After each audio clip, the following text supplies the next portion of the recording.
Hallelujah, praise the lord. దేవుని స్తోత్రం అండి. మళ్ళీ ఈ సంవత్సరం ఆరోగ్యంగా ఆనందంగా మళ్ళీ మీ మధ్య వచ్చి రెండు మాటలు చెప్పడానికి మీ మీ యొక్క మాటలు పాటలు అన్నీ వినడానికి దేవుడు నాకు ఇచ్చిన అవకాశం బట్టి స్తోత్రం.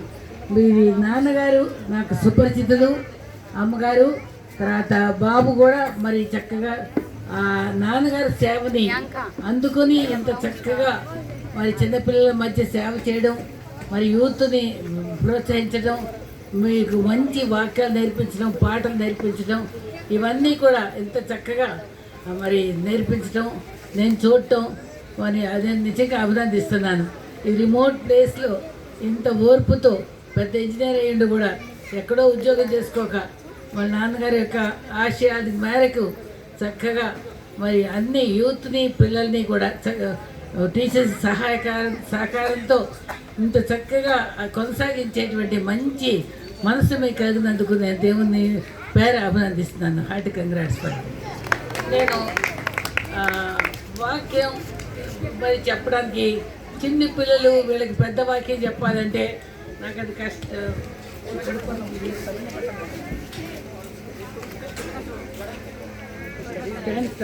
స్ట్రాంగ్ లేదు.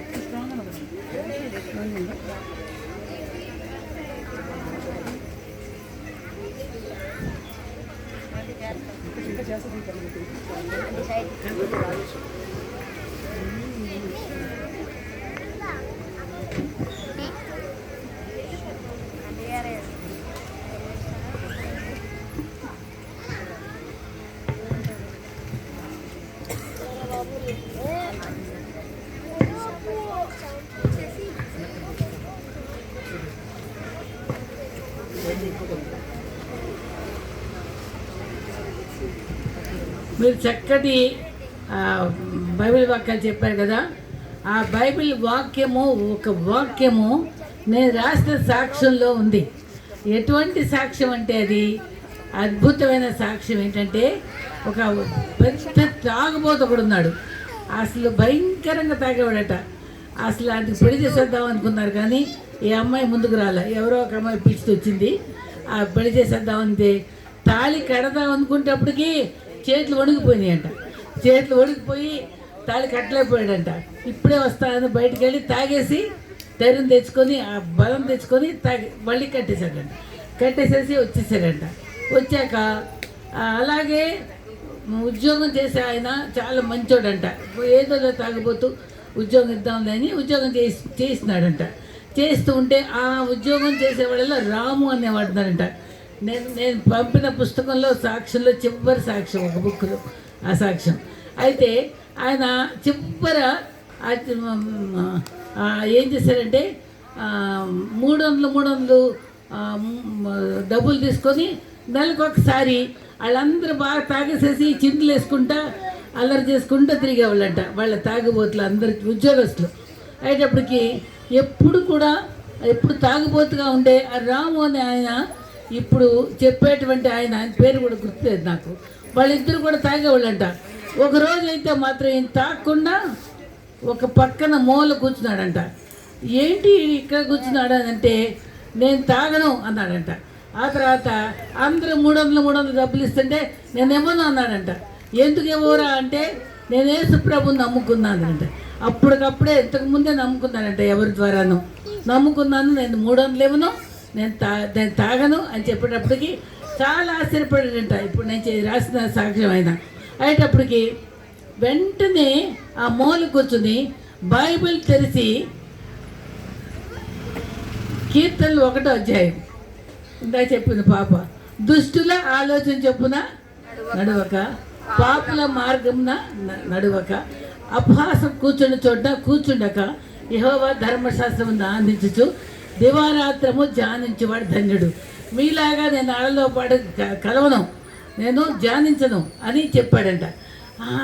చాలా ఆశ్చర్యపడిపోయి ఇంత స్పష్టంగా అపహాసకులు కూర్చునొద్దని అంత గట్టిగా చదివేటప్పటికీ ఆశ్చర్యపడిపోయి ఈయన ఏంట్రా ఇలా ఈ పుస్తకంలో ఉంటుందా ఏంటది అంటే మీరు బిఐబిఎల్ఈ చక్కగా చెప్పారు బైబిల్ గ్రంథం యొక్క విశిష్టత. ఆ బైబిల్ గ్రంథం యొక్క విశిష్టత చెప్పాడట. యేసు ప్రభు యొక్క విశిష్టత కూడా చెప్పేటప్పటికీ ఆశ్చర్యపడిపోయి, అయ్యో ఇంత ఆశ్చర్యంగా ఉంటుందా ఈ బైబిల్, యేసు ప్రభు నువ్వు ఇంత ధైర్యంగా నువ్వు ఒప్పుకుంటున్నావు, అయితే నేను కూడా ఆ రాముదేవుడినే నమ్ముతా, రాముదేవుడిని నమ్ముతాను, నేను తాగను, నేను డబ్బు కట్టను అని చెప్పి నిర్ణయించుకొని అప్పుడు తను ఇంటికి వచ్చేసాడంట. భార్య అడిగిందంటే ఏంటో త్వరగా వచ్చేసావని, అంటే నాకు నచ్చలేదు, నాకు ఈరోజు బాగాలేదు అని చెప్పి ఇంటికి వచ్చి తలుపు వేసేసుకొని, తనకి ప్రార్థన చేయడం రాదు, ప్రార్థన చెప్పిన వాళ్ళు ఎవ్వరు లేరు. యేసు దేవుడా నా తాగుడు తగ్గించు, నా వ్యసనాలన్నీ తీసేసాయి, నన్ను పరిశుద్ధపరచు అని ప్రార్థన చేసుకున్నాడంట. ఆ మాట చెప్పుకున్నాడంట. యేసు దేవుడా నన్ను మార్చు, యేసు దేవుడా నన్ను 5 రోజులు అదే మాట అంట. యేసు దేవుడా నా తాగుడు తీసే, యేసు దేవుడా నన్ను మంచిగా మార్చు అని ప్రార్థన చేసుకునేటప్పటికి 5 రోజులు అయ్యేటప్పటికి తాగుడంతా తగ్గిపోయిందంట, మారిపోయాడంట. అప్పుడు తను ఎదురుగుండా ఇస్త్రీ బండోడు ఉంటే పరిగెత్తుకెళ్ళి ఇస్త్రీ బండోడు దొరికి, యేసు దేవుడు మంచోడు, ఆయన తాగుడు తీసేసాడని చెప్పాడంట. ఆయన మారిపోయాడు. ఆ తర్వాతే క్షవరం చేసుకోవడానికి వెళ్ళి ఆ క్షవరం చేసుకున్న వాడితో యేసు దేవుడు మంచోడు, ఆయన నన్ను రక్షించాడని ఆయన మార్చుకున్నాడంట. తర్వాత గ్యాస్కి వచ్చేవాడు వస్తే అక్కడ ఆయన చెప్పాడంట యేసు దేవుడు మంచోడు అని. ఆ రకంగా కనబడ్డ వాళ్ళకెల్లా క్రీస్తు గురించి చెప్పి, వాళ్ళు క్రీస్తు గురించి చెప్పడమే కాదు, వాళ్ళు పూర్తిగా నమ్మే వరకు, పూర్తిగా దేవుణ్ణి విశ్వసించే వరకు, బాప్టిజం తీసుకుని దేవుళ్ళు నడిచే వరకు వాళ్ళని వెంబడించి వాళ్ళని ప్రేమించి వాళ్ళ సంఘంలో ఏర్పరచుకొని ఒక పెద్ద సంఘం ఏర్పరచుకున్నాడు. చక్కగా దేవుని సేవ చేసుకుంటున్నాడు, వాళ్ళ ఇంట్లో వాళ్ళందరూ రక్షించుకున్నాడు. చూసారా దేవుని వాక్యం ఎంతగా ప్రభావితం చేస్తుందో. ఊరికే మీరు చెప్పేస్తున్నారు కానీ ఒక్కొక్క వాక్యం వింటే ఒక్కొక్కరు అంతగా మారిపోతారు అన్నమాట. ఈ రకంగా మరి నేను చాలా బైబిల్ వాక్యాలు మరి దేవుని యొక్క బంగారు పరిగని దాంట్లో చాలా చక్కటి వాక్యాలు రాస్తూ ఉంటాను. దాంట్లో కూడా మరి ఒక్కొక్క భాగం చూస్తే మరి మన బైబిల్లో ఎందుకు మనం భక్తిగా ఉంటున్నాం, ఎందుకు భక్తి చేస్తున్నాం, ఏం లాభం మనకి, దేవుడు మనకి ఎన్నెన్నో చక్కటి విలువైన అనుభవాలు ఇస్తాడనమాట. రక్షణ వస్త్రం ఇస్తాడు, నీతి వస్త్రం ఇస్తాడు, ఉల్లాస వస్త్రం ఇస్తాడు, స్తుతి వస్త్రం ఇస్తాడు, సంతోష వస్త్రం ఇస్తాడు, పెండ్లి వస్త్రం ఇస్తాడు, దీన వస్త్రం ఇస్తాడు, తెల్లని వస్త్రం ఇస్తాడు. బైబిల్లో ఉంది అన్నీ. అభిషేక వస్త్రం ఇస్తాడు, యాజక వస్త్రం ఇస్తాడు. అవే కాదు, మనం భక్తితో జీవిస్తే దయా కిరీటం ఇస్తాడు, అపరంజి కిరీటం ఇస్తాడు, కరుణా కటాక్షం అనే కిరీటం ఇస్తాడు, అక్షయ కిరీటం ఇస్తాడు, జీవ కిరీటం ఇస్తాడు, భూషణ కిరీటం ఇస్తాడు, బారన మహిమ కిరీటం ఇస్తాడు, మహిమ ప్రభావంలో కిరీటం ఇస్తాడు, నీతి కిరీటం ఇస్తాడు, సువర్ణ కిరీటం ఇస్తాడు. ఇన్ని కిరీటాలు ఉన్నాయి మనకి. ఊరికే నమ్మట్లేదు, మనం ఊరికే దేవుణ్ణి తలంచుకోవట్లేదు. ఇన్ని చక్కటి మరి అనుభవాలు ఉన్నాయి. మన బైబిల్లో కూడా ఎన్నో కొండలు ఉన్నాయి.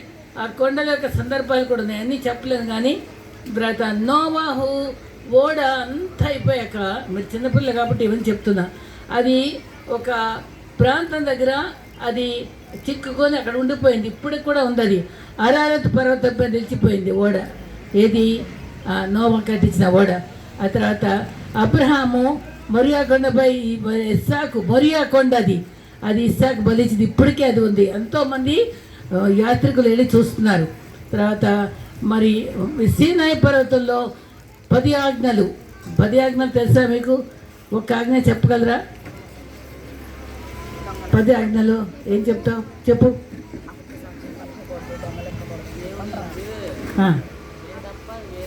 నేను తప్ప వెరీ గుడ్. నేను తప్ప వేరొక దేవుడు ఉండకూడదు. ఇంకా తల్లిదండ్రుల్ని సన్మానించాలి, అవునా? ఇతరులను ఆశించకూడదు. అన్నీ నేర్చుకోండి. ఇప్పుడు పాఠంతో పాటుగా 10 ఆజ్ఞలు కూడా నెక్స్ట్ ఇయర్కి మీరందరూ కూడా 10 ఆజ్ఞలు ఎప్పుడు నేర్చుకునే ఉండాలి. అర్థమైందా? అక్కడ సీనాయి పర్వతం దగ్గర ఆయన తీసుకొచ్చాడు. తర్వాత మోషేని 120 ఏళ్ళు బతికినప్పుడు 40 ఏళ్ళేమో ఫరో దగ్గర బతికాడు, 40 ఏళ్ళేమో గొర్రెల దగ్గర బతికాడు, 40 ఏళ్ళేమో ఇశ్రాయేలుని నడిపించడానికి బతికాడు. తర్వాత దేవుడు అతన్ని ఇంకా చాలే అని నెబో పర్వతం మీద తీసుకెళ్ళి అక్కడ సమాధి చేసుకుంది. సొంతంగా ఆయన దేవదూతుల సమక్షంలో ఆయన సమాధి చేయడం జరుగుతుంది. మనకు ఎవరో తెలియకుండానే జరిగింది. తర్వాత గెరాసీము కొండ, భాషా పర్వతం మీద అక్కడ కొండ ఉంది. కర్మేలు పర్వతం దగ్గర అది మరి ఎంతో సవాల్ చేసినటువంటి మరి ఏలియా చేసినటువంటి కర్మేలు పర్వతం. సియోను కొండలు, కల్వరి కొండ, క్రీస్తు కొండ, తర్వాత ఒలీవల కొండ, ఇవన్నీ కొండలే. ఈ రకంగా మరి చక్కటి మరి కొండలు కూడా మనకు బైబిల్ గ్రంథంలో ఉన్నాయి. మరట క్రైస్తవులకి 5 ముఖ్యమైన విషయాలు ఉన్నాయంట. ఇది అందరికీ నేను ప్రతి చోట ఈ మాట చెప్తున్నా. ఏంటంటే ప్రార్థన, వాక్యము, సహవాసము, పరిశుద్ధాత్మ, కన్నీరు. చెప్పండి, వాక్యము, ప్రార్థన. చెప్పండి, వాక్యము, ప్రార్థన, సహవాసము, పరిశుద్ధాత్మ, కన్నీరు. ఇవన్నీ మనకు ఉండాలి. దేవుల్లో అవన్నీ చేసేసుకోవాలి. మరంటే బండి చక్రాలు 2 ఒకటి వెనక్కి వెళ్ళిపోతే ఒకటి ముందుకు వెళ్ళలేదు కదా. అట్లాగే వాక్యము, ప్రార్థన 2 బండి చక్రాల్లాగా 2 ఒకేలాగా ఒకేసారి నడవాలి. కాబట్టి మనం 2 చేయాలి. ఏం చేయాలి? వాక్యము చదవాలి, ప్రార్థన కూడా చేయాలి. అవి ఎలా ఉంటాయి అంట, ప్రార్థన అయితేనేమో అద్భుతాలు చేస్తుంది, వాక్యం అయితేనేమో దేవుని ప్రేమ తెలియజేస్తాట. వాక్యము దేవుని ప్రేమ. మరి వాక్యమే నన్ను బ్రతికించేది అన్నారు కదా, అది బ్రతికించేది, ప్రేమ తెలియజేసేది. వాక్యము పరలోకాన్ని కదిలిస్తే వాక్యము పరలోక వివరాలు తెలుస్తుంది. వివరాలు ఎట్లాగంటే, శృంగార నగరమది నా ఆత్మ చూచుచున్నది, అందాల నగరి నాకున్నది, అంతము కాదు సమాధి, కన్నీరి లేవు, కష్టాలే లేవు, ఆకలి బాధలే లేవు, ఆనందగాన తరంగములే.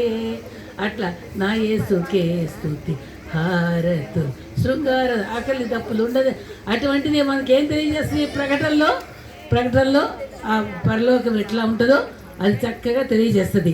తర్వాత వాక్యము జీవితాన్ని వెలిగిస్తే ఆ వెలుగులో మనది నీ వాక్యమే నాకు దీపము. ఆ దీపము కదా, దీపము అని పాడుకుంటున్నాం. అది దాంట్లో నడిపిస్తుంది. ప్రార్థన ఆశ్చర్యకారం జరిగిస్తే వాక్యము ఆదరణ కలిగిస్తుంది. నీ వాక్యమే నన్ను బ్రతికించెను, బాధలలో నెమ్మది ఇచ్చెను. తర్వాత వాక్యము ఏ మార్గంలో ఎలా వెళ్ళాలో తెలిస్తే ఆ మార్గంలో ప్రార్థన నడిపిస్తుంది. అలాగే ప్రార్థన ఆయన దగ్గరికి చేరిస్తే వాక్యము ఆయనలో ఉండేలాగా చేస్తుంది. చివరిగా ప్రార్థన మనకు ఆయుధము, వాక్యము మనకి కవచము. చివరి చెప్పండి, ప్రార్థన మనకు ఆయుధము. చెప్పండి, ప్రార్థన మనకు ఆయుధము, వాక్యం మనకి కవచము. వాక్యం మనకి కవచము. కవచం అంటే ధైర్యం కదా. ఆ రకంగా మనం ఆలోచించుకోవాలి. తర్వాత దేవుని యొక్క భక్తులు ఎన్నో ఎన్నో ఎన్నో ప్రార్థనలు చేశారు. ప్రార్థనలు ఎంతమంది చేశారంటే, మరి అబ్రహాం ప్రార్థన పరుడు, నోవా ప్రార్థన పరుడు, మరి మోషే ప్రార్థన పరుడు, మరి జాబేద్ ఆయన కూడా మంచి ప్రార్థన పరుడు, మంచి ప్రార్థన చేశాడు. తర్వాత అగూర్ అని ఆయన మంచి ప్రార్థన చేశాడు. అట్లాంటి ప్రార్థనలు మనం తెలుసుకోవడం కూడా కొంచెం అవసరం. అబ్రహాము మరి బలిపీఠాలు కట్టాడు. బలిపీఠం కట్టమంటే దేవుని ప్రేమించడమే. బలిపీఠం అంటే మన హృదయాంతరంగాలు మన దగ్గర అప్పచెప్పుకోవడం అన్నమాట. ఆయన సూటిగా దేవుని దగ్గర చక్కగా ఆయన విగ్రహాలు బొమ్మలు చేసేవాడట. ఎప్పుడు ఆకాశం వైపు చూసుకుంటూ అది ఎవరు ఈ సృష్టి చేశారు, నక్షత్రాలు ఎవరు చేశారు అని ఎప్పుడు చూసేవాడట. దేవుని అలా ఆశ కలిగి, తృష్ణ కలిగి ఆయన కనుక్కోవాలని కోరుకున్నాడు. కాబట్టి అబ్రహామును ఆయన కోరుకుని ఆయనకి విశ్వాసుల తండ్రిగా చేసి ఆయనతో మాట్లాడి ఎన్నో రకాలుగా అబ్రహాంని దీవించడం అయింది. తర్వాత రాళ్ళు కోసి కత్తితో కోసి చెక్కి చేసేది కాకుండా ఎలా ఉన్నాయో రాళ్ళు ఎలా ఉన్నాయో అలాగే బలిపీఠాన్ని కట్టడానికి నేర్పించారట. అట్లా నేర్పిస్తూ అప్పుడు ఆయన్ని దేవుని యొక్క చిత్తంలో ఆయన ప్రణాళికలో సంతృష్టి సహితమైన దైవభక్తితో ఆయన చక్కగా మరి కష్టపడి మరి సారా తను కూడా విశ్వాస జీవితంలో ఎంతగానో ధైర్యంతో రాళ్లతో కష్టపడినటువంటి అనుభవంతో మరి ఆయన ఏం చేశారంటే మరి షెకెం అనే దగ్గర తర్వాత చక్కగా దహన బలి అర్పించాడు. తర్వాత మరి కొన్ని రోజుల తర్వాత ఆయన ప్రార్థన చేస్తూ బలిపీఠం కట్టుకుంటూ మళ్ళీ ముందుకు సాగిపోతూ తర్వాత మరి హోరేబు దగ్గర కూడా ఆయన చక్కని బలిపీఠాన్ని కట్టుకున్నాడు. తర్వాత ఈయన్ని చూసిన తర్వాత ఇస్సాకు కూడా బలిపీఠం కట్టడం నేర్చుకున్నాడు. ఈ రకంగా అలా బలిపీఠం కట్టుకున్నాడు. మంచి ప్రేమను చూపించాడు, విశ్వాసులకు తండ్రి అయ్యాడు. ఆ తర్వాత మోషేని చూసుకుంటే ఆయన ఒక గొప్ప ప్రవక్త. ఆయన మంచి భక్తిని చూపించాడు, చక్కగా విధేయత చూపించాడు. దేవుడు ఏం చెప్తే చేశాడు. 40 ఏళ్ళు మళ్ళీ అక్కడ అంత రాజనగర్లో ఉన్నప్పటికీ నీవు బర్నింగ్ బుష్ దగ్గర మండే పొద్దు దగ్గర నువ్వు సేవ చేయి, లక్షల మంది నడిపించాలంటే నాకు చేత కదయ్యా అని అంటే నాకేమి తెలియదంటే నేను నీకు తోడు ఉంటా, మీ అన్నయ్య తోడుగా ఉంచుకొని ఆయన నోటితో చెప్పిస్తా అని చెప్పి ఆయనతోటి మంచి ప్రార్థనాపరుడుగా ఆయన సేవ చేయడానికి ఒప్పుకున్నాడు. నేను ఉన్నవాడని అనువాడనని చెప్పుకున్నాడు. ఆ తర్వాత ఆయన ఎన్ని రకాలుగా దేవుణ్ణి మరి సేవించాడంటే మరి ఫరో ఎన్నో తెగుళ్ళు వస్తాయి తెలుసా. ఫరో తెగుళ్ళు గురించి విన్నారా? అది తెగుళ్ళు వస్తే కప్పలు తెగుళ్ళు వస్తేప్పుడు దేవుణ్ణి అడుగు, మీ దేవుణ్ణి కప్పలు భరించలేకపోతున్నాం ఫరో అంటే శత్రువు కోసం కూడా ప్రార్థన చేశాడు.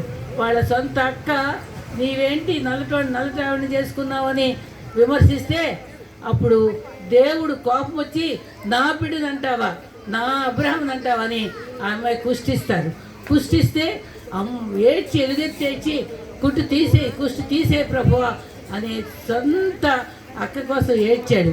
మనం సొంత వాళ్ళ కోసం ప్రార్థన చేస్తున్నావా? సొంత వాళ్ళ కోసం ప్రార్థన చేయాలి, శత్రువు కోసం ప్రార్థన చేయాలి. రాబోవు మరి ఎవరైతే మరి ఆయన తర్వాత మరి ఎవరైతే మంచి సేవ చేస్తారో పేరు చెప్పలా, నీవు మంచోడిని నువ్వు ఎందుకో ప్రభువా అని చక్కగా చెప్తాడు. నువ్వు కదా చూడొద్దంటే ఓర్చుకొని దేవుడిని విసిగించకుండా కామ్గా నోరు మూసుకొని నీ చిత్తమే ప్రభువా అని ఓర్చుకున్నాడు. అంత సహనం చూపించాడు. అటువంటి ప్రేమ, అటువంటి భక్తి మనం నేర్చుకోవడం కూడా చాలా అవసరం. మనము మట్టి వారం కదా. ఒకసారి దేవుడు కుమ్మరి దగ్గర తీసుకెళ్ళాడు. కుమ్మరి దగ్గరికి తీసుకెళ్ళి మట్టి ఎలాగా కుమ్మరి చక్కని పాత్ర చేస్తాడో చూపించి, ఇలాగే నేను చేస్తాను మీకు, మళ్ళా సరిగ్గా మరి కుండ రాకపోతే మళ్ళా మట్టిని పిసికి మళ్ళీ తయారు చేస్తాడు. మనల్ని కూడా దేవుడు సరిగ్గా లేకపోతే మళ్ళీ బాగు చేసి చక్కగా తయారు చేస్తూ మళ్ళీ అన్నాడు. ఇక్కడ ఒక లేవికాండం 14:2లో ఒక కుష్టివాడు అపవిత్రతగా ఉంటే ఒక కుండలో మరి పావురాన్ని తీసుకొచ్చి, చాలా చక్కటి వివర ఉన్నాయి దాంట్లో. ఒకటేమో చనిపోద్ది, ఎర్రని మరి పావురం ఉంటుంది. ఎర్రని పావురం ఏమో క్రీస్తు గుర్తు, ఆ రక్తంలో తడపడినటువంటి ఇంకొక పావురమేమో మంచి పావురమేమో మన గుర్తు. ఆ పావురము మరి క్రీస్తు రక్తం ద్వారా రక్షించబడి మరి పవిత్రపరచబడి దేవుడి కొరకు ఆ ప్రతి మరి మంచోడు అయిపోతాడు అనమాట. ఇంకా మనం ఎటువంటి వాళ్ళంగా ఉంటామంటే మరి కుండల్లో ఎటువంటి కుండలు, 8 రకాల కుండలు ఉన్నాయి చూడండి. తర్వాత మరి సమరయ స్త్రీ కొండ విడిచిపెట్టేసి మరి నీకు 5 భర్తలు ఉన్నారని చెప్పగలదు. అమ్మో నా గురించి చెప్పిన దేవుడు ఈ ప్రభువే మెస్సియే కాదా అని ఊరోళ్ళందరికీ చెప్పి ఆ కొండ అక్కడే పగలగొట్టేసి తన పాప జీవితం వదిలిపెట్టి దేవుడిని మార్చుకుంది. యెహెజ్కేలు గ్రంథంలో మరి అక్కడ మట్టి గల కుండ అంట. అది మట్టి మన కుండలో ఉండకూడదు. మట్టి కుండే మన హృదయంలో ఉండకుండా దాన్ని ఎప్పటికప్పుడు కడిగి వేసుకోవాలి. అది యెహెజ్కేలు 24:6 ఉంది. పాపం అనే మట్టి మనలో ఉండకుండా పవిత్రపరచుకోవాలి. తర్వాత 2 రాజుల 4:40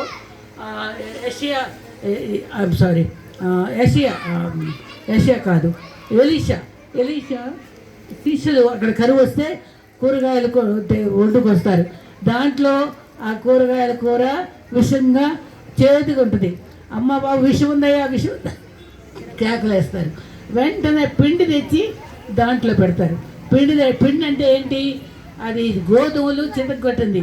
క్రీస్తు కూడా సిలువలో చితగొట్టబడ్డాడు కాబట్టి ఆ పిండి క్రీస్తు గుర్తు. అప్పుడు వెంటనే ఆ పిండి రుచిగా మారిపోద్ది.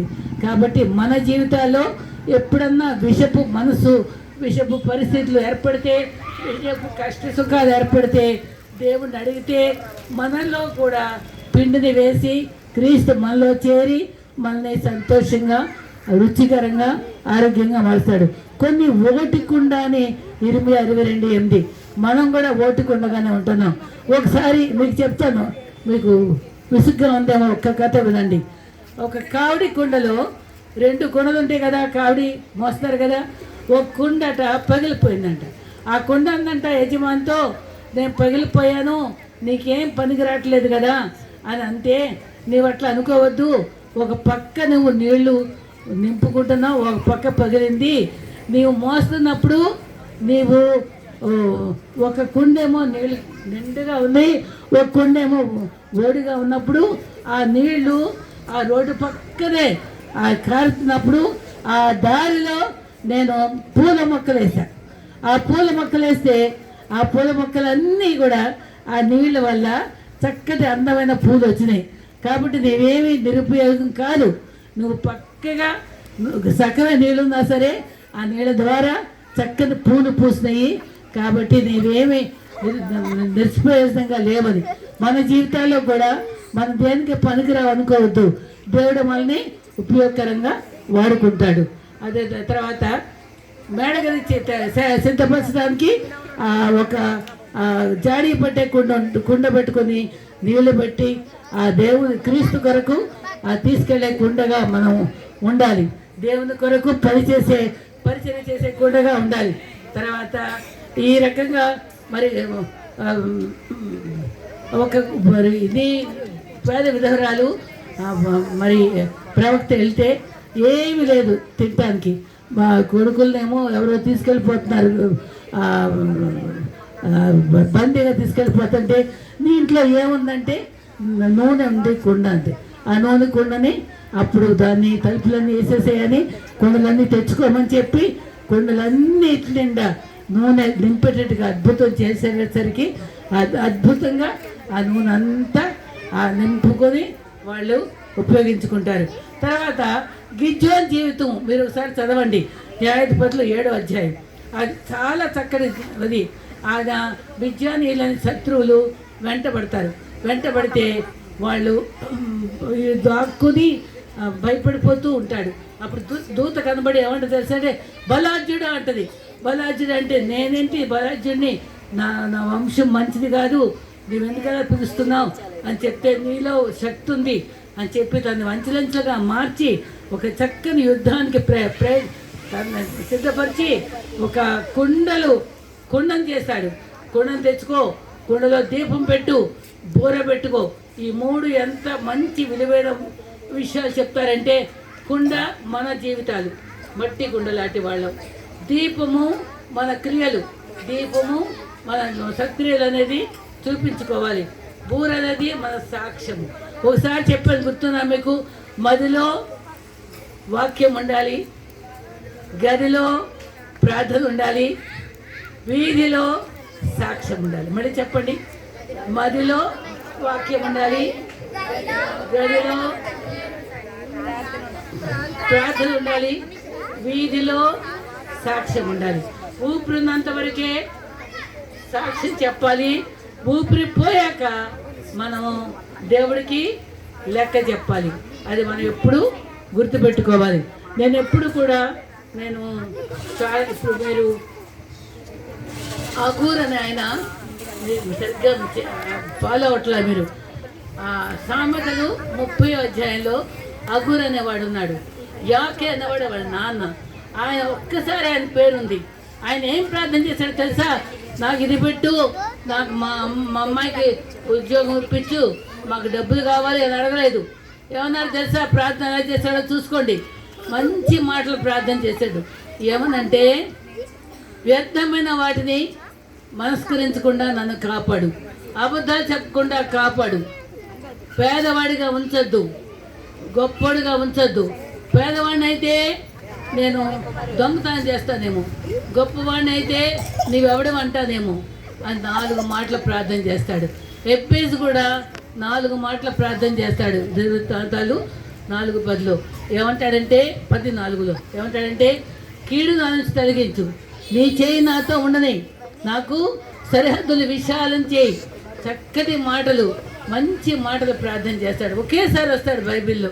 కాబట్టి ఒకేసారి వచ్చిన మనం ప్రభు దృష్టిలో మంచి మాటలు ప్రార్థన చేసేవాళ్ళుగా ఉండాలి. మీకు అసలు ఆకలి వేసినట్టుంది. మరి నేను కొన్ని బైబిల్ వాక్యాలు కొన్ని చదివి వినిపిస్తాను, దాంతో ముగిస్తాను. ఎందుకంటే అందరూ కూడా ప్రధ్యానంగా ఉన్నారు. సూక్తులు ఉన్నాయి ఇక్కడ నా దగ్గర, చూడండి. విశ్వాసకి ఓర్పు గొప్ప నేర్పు వస్తుంది, అది మనకు మార్పు కలిగిస్తుంది. చెప్పండి, ఓర్పు నేర్పిస్తుంది, అది మార్పు కలిగిస్తుంది. మనందరికీ అందం కన్నా మంచి మాటలు ఉండాలి. సమయోచితంగా మంచి మాటలు మాట్లాడటం కావాలి. మరి అర్థం లేని ఆవేశాలు ఉండకూడదు, కోపాలు ఉండకూడదు, అవసరం లేని ఖర్చు ఉండకూడదు, పనికిరాని పొగరు ఉండకూడదు. మరి లక్ష్యం లేని జీవితం, గురి ఉండాలి. మీరు ఏమవుతారో మీరు ఇప్పుడే అనుకోవాలి. డాక్టర్ అవుతామా, టీచర్ అవుతామా, అవునా, ఇంజనీర్ అవుతామా, టీచర్, మరి ఏం అవుతామో మీరు ఇప్పుడే నిర్ణయించుకోవాలి. చదివేటప్పుడే గురి చూసి జీవించాలి. గర్వం ఉండకూడదు, పొగరు ఉండకూడదు, బాధ ఉండకూడదు, ఈర్ష్య ఉండకూడదు. మరి అవకాశాలు ఉంటే అవి వాడుకోవాలి. ఇలా దేవుని వాక్యాలు ఎన్నో పుస్తకాల్లో ఉంటాయి, అవన్నీ నేర్చుకోవాలి.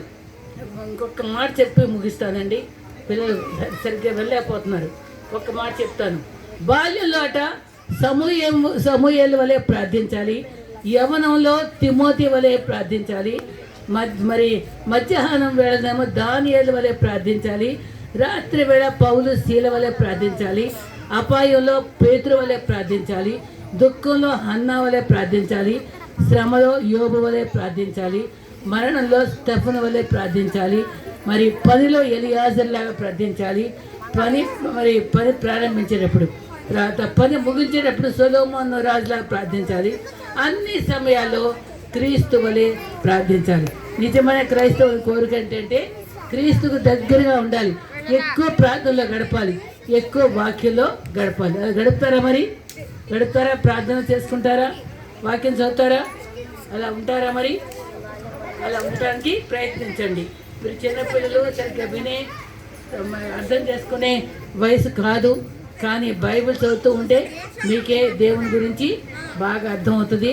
వాక్యం నేర్చుకోండి, కంటతా పెట్టుకోండి, పాటలు బాగా నేర్చుకోండి. సరేనా? పెద్దలను గౌరవించండి, తల్లిదండ్రులకి విధేయతగా ఉండండి, టీచర్లకి విధేయతగా ఉండండి. సరేనా? సరేనండి బాబు, అది ముగిస్తాను.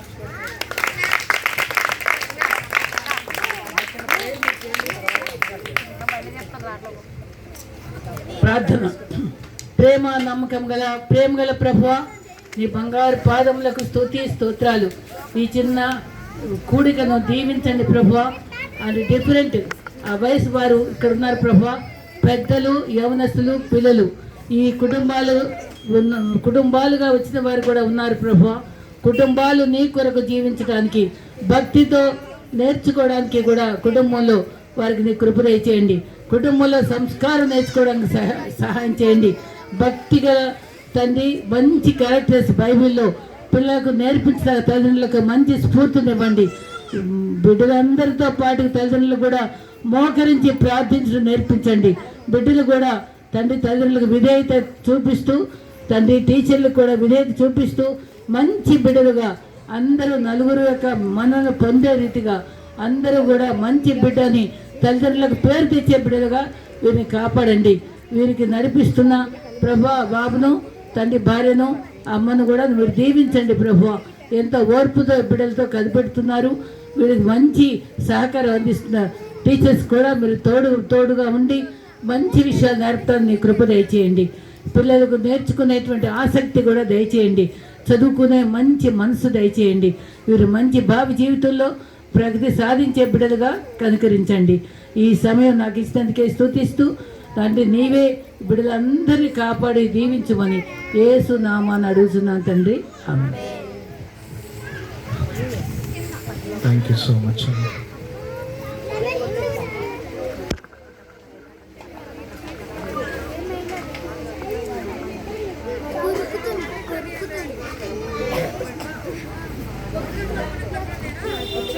నాన్న కూర్చోండి. చివరిలోకి వచ్చేసాము. అమ్మగారు చివరి ప్రార్థన చేస్తారు. తర్వాత దైవ ఆశీర్వాదంతో మనం ఇక్కడ నుండి వెళ్ళిపోతాం. మీ అందరి కోసం అంటే కొందరి కోసమే. ఏంటి? కొందరి కోసమే.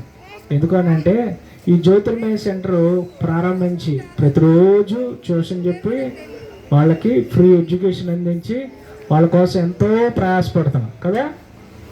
కాబట్టి ఎవరైతే జ్యోతిర్మయ సెంటర్కి వస్తున్నారో, ఎవరైతే మొన్న డ్యాన్స్ ప్రోగ్రామ్స్లో పాల్పొందులు పొందారో వాళ్ళందరికీ ప్రైజెస్ ఇవ్వబడును. కాబట్టి దాన్ని గమనించండి. ఇప్పుడు అమ్మగారు ప్రార్థన చేస్తారు. తర్వాత నేను కూడా చిన్న ప్రార్థన చేసి ముగిస్తాను. మీ కొరకు చక్కటి స్నాక్స్ ఏర్పాటు చేయబడి ఉన్నాయి. అవి అందరికీ ఇస్తారు. చిన్నలతో పాటు పెద్దవాళ్ళకు కూడా ఇస్తారు. కాబట్టి తోసుకోబాకండి, అరుసుకోబాకండి, గసురుకోబాకండి. అర్థమైందా? మీకు కావాలంటే రెండోసారి కూడా మేము పెడతాం, కానీ తోసుకోబాకండా.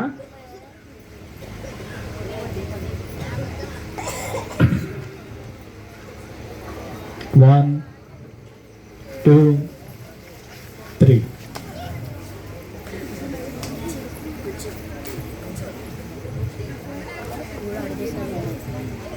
మహాప్రేమగలైన శక్తి మంత్ర సర్వత్రానికి స్తోత్రం ప్రభా. ఇదిగో నాయన, ఇంతవరకు మీరు ఇచ్చిన పాటలను బట్టి, వాద్యాలను బట్టి, వర్తమానం బట్టి, అయ్యా నాయన సాక్ష్యాన్ని బట్టి స్తోత్రాలు ప్రభా. అమ్మగారు ఎంతో దూరంలో తీసుకొచ్చి ఉన్నారు ప్రభా. నీకే స్తోత్రం ప్రభా. ప్రతి సంవత్సరం కూడా ప్రభా తండ్రి నీ దాసులు నాయన చేసిన ప్రార్థన వల్ల, అయ్యా విజ్ఞాపన వల్ల తండ్రి మొదటి కృప బిడ్డ మర్చిపోలేదు నాయన. నీ స్తోత్రం. మేలులు మర్చిపోలేదు ప్రభ. నీ స్తోత్రం. అయ్యా ఎంతో ఆసక్తితో మా కొరకు వస్తారు ప్రభ. నీ స్తోత్రం. సంఘం అంటే ప్రేమ నాయన. నీ స్తోత్రం. బిడ్డలంటే ప్రేమ నాయన. నీకే స్తోత్రం. ఇదిగో ప్రైవేటు నాయన నడిపించిన నాయన, మరి బిడ్డలను కూడా నాయన, మా టీచర్స్ని కూడా జ్ఞాపకం చేసుకో. మా ఆయన బిడ్డలు ఎంతమంది అయితే భక్తులు నేర్చుకుంటున్నారో వారిని కూడా జ్ఞాపకం చేసుకో. ఎంతమంది అయితే బైబిల్ చదువుతున్నారో వారిని జ్ఞాపకం చేసుకో. ఆయన ప్రతి రోజు నాయన వచ్చి ప్రైవేట్లో నాయన హాజరవుతున్నారు. బిడ్డలు చదువులో నాయన జ్ఞానం ఇస్తున్నారు. నీ స్తోత్రం. ఇంకా జ్ఞానం తెలివి ఆలోచన బిడ్డలకు దయచి అయ్యా తండ్రి. ఇదిగో తల్లిదండ్రులు కూడా నాయన ప్రేమించి తీసుకొస్తుంది పంపిస్తున్నారు. నీ స్తోత్రాలు ప్రభ. అయ్యా టీచర్స్ని కూడా జ్ఞాపకం చేసుకో. రోజు పాటలు, ప్రార్థన, వాక్యంతో నాయన నడిపిస్తున్నారు. నీ స్తోత్రం ప్రభ. ఇదిగో తండ్రి నాయనక చుట్టుపక్కల అందరూ కూడా నేను ఇంకా నేను తెలుసుకొని నీ మార్గం నడుచుకుని ప్రభ వారి బిడ్డలను కూడా పంపించేటట్టు సహాయించి, ఇక్కడ కూడా నాయన బుధవారం, నాయన శుక్రవారం, శనివారం వారి తండ్రి 1 నుండి 5 వరకు ప్రభ మరి ప్రార్థన జరుగుతుంది ప్రభ. ప్రతి వారిని కూడా మీరు తీసుకురా నాయన సహాయించి. మేము పిలిస్తే రారు కదయ్యా, మీరు పిలిస్తే అందరూ వస్తారు దేవుని స్తోత్రం. ప్రతి ఒక్క ఆత్మని మీరు తోడుకొని తీసుకురా నాయన. నీకే స్తోత్రం. ఎన్నో కార్యాలు మీరు ఇక్కడ జరిగిస్తున్నారు. నీ స్తోత్రాలు ప్రభ. ఇక తండ్రి నాయన ఇచ్చే బాబు ప్రభ. మరి తండ్రి దాసు నిలబెట్టి మాట్లాడి మంచి మనవలతో నాయన వినిపిస్తున్నారు. నీ స్తోత్రం. జ్యోతిని బిడ్డలు జ్ఞాపకం చేసుకో. అయ్యా ఇదిగో నాయన అమ్మగారిని తీసుకొచ్చారు నాయన. నీకు స్తోత్రాలు. ఇక్కడ ఎంతోమంది బిడ్డలు ప్రయాసపడుతున్నారు. వారిని కూడా జ్ఞాపకం ఎంతో దూరం నా బిడ్డ తల్లి గారు తీసుకొస్తున్నారు ప్రభ. ఇంకా నాయన దీర్ఘాష మంత్రాలుగా వచ్చి తండ్రి ఆరోగ్యాన్ని, బలము, శక్తిని తెచ్చి అయ్యా నాయన బిడ్డలంటే ఎంతో ప్రేమ నాయన. నీ స్తోత్రం. ఇంతవరకు చక్కటి మాటలు వినిపించారు. నీ స్తోత్రం. మర్మగల మాటలు, దయగల మాటలు, కృపగల మాటలు, కన్నుగల మాటలు మాకు వినిపించారు. నీ స్తోత్రం. ఇంకా ఆరోగ్యం, మన బలము, శక్తిని దయచేసి ప్రభ సహాయం చేయ నాయన. ఇదిగో నాయన మరి నాయన పాటలు పాడే నాయన బిడ్డలు జ్ఞాపకం చేసుకో. అయ్యా ఇక నాయన తండ్రి యవనస్తులు జ్ఞాపకం చేసుకో. పరిచర్యలు జ్ఞాపకం చేసుకో. వారు ఎంతో పరిచయం చేస్తారు నాయన. అయ్యా ఇదిగో నాయన కుటుంబాన్ని మీరు దీవించి ఆశ్రయించి వారిని కూడా సహాయించి అయ్యా ఇక్కడ మోకరించిన ప్రతి ఒక్క కుటుంబానిపై మీ ఆత్మను కుమ్మరించి మీరు ఇచ్చిన పాటలు ప్రార్థన వాక్యాన్ని బట్టి స్తోత్రం. ఇంతవరకు మమ్మల్ని సజీలుగా నిలబెట్టినది మీ స్తోత్రాలు చెల్లిస్తాం. అయ్యా ఒక్క మాట మనిషిని బ్రతికిచ్చేది ప్రభు నీ స్తోత్రం. ప్రతి వారు నిన్ను కలిగిన కుటుంబాలుగా విశ్వాసం ఎక్కువచ్చే బలపరిచి సహాయం చేయమని ఎంతవరకు జయకరంగా జరిగించారు స్తోత్రాలు చెల్లిస్తూ యేసు పరిశుద్ధ నామమున అడుగుచున్నాం తండ్రి. ఆమేన్. పరలోకమందున మా తండ్రి, నీ నామం పరిశుద్ధపరచబడిన గాక, నీ రాజ్యం మాకు వచ్చును గాక, నీ చిత్తం పరలోకమందు నెరవేరినట్లు భూమి యందును నెరవేరును గాక. మా అనుదిన ఆహారం నేడు మాకు దయచేయండి. మా ఎడల అపరాధం చేయమని క్షమించిన ప్రకారం మీరు మా అపరాధము క్షమించండి. మమ్మల్ని శోధన ఏకాదశిని తప్పించుము. రాజ్యము, శక్తి, మహిమ నిరంతరమైనావు తండ్రి. ఆమేన్. తండ్రి, కుమార, పరిశుద్ధాత్మ త్రియేక దేవున ఇప్పుడు ఎల్లప్పుడూ ఇక్కడ చేరిన ప్రతి ఒక్క బిడ్డకి దేవుడే తోడేయండి. చక్కటి వాక్యమును అందించినటువంటి దైవజనరాలైనటువంటి గ్రేస్ విజయ్ గారిని దేవుడు దీవించి మంచి ఆయురారోగ్యం అనుగ్రహించి తనకు ఘనమైనటువంటి సేవలు బహుబలంగా వాడుకొని అనేక మందికి ఒక మాదిరికరంగా నిలబెట్టినందుకు వందనాలు. ఇంకా గొప్ప కార్యములు దేవుడు వారి పట్ల జరిగించునుగాక. ఇక్కడ చేరినటువంటి ప్రతి బిడ్డని పేరు పేరున దేవుడు దీవించునుగాక. ఆమె అందరికీ వందనాలు. ఇప్పుడు గ్రేస్ ఆంటీ గారు ఒక 15 మందికి వారు ఇస్తారు. తర్వాత మేము డిస్ట్రిబ్యూట్ చేస్తాం. నాన్న తీసుకోండి రండి. ఆఫ్ చేసి ఆన్ చేయండి అమ్మా. ఆఫ్ చేసి ఆన్ చేయండి.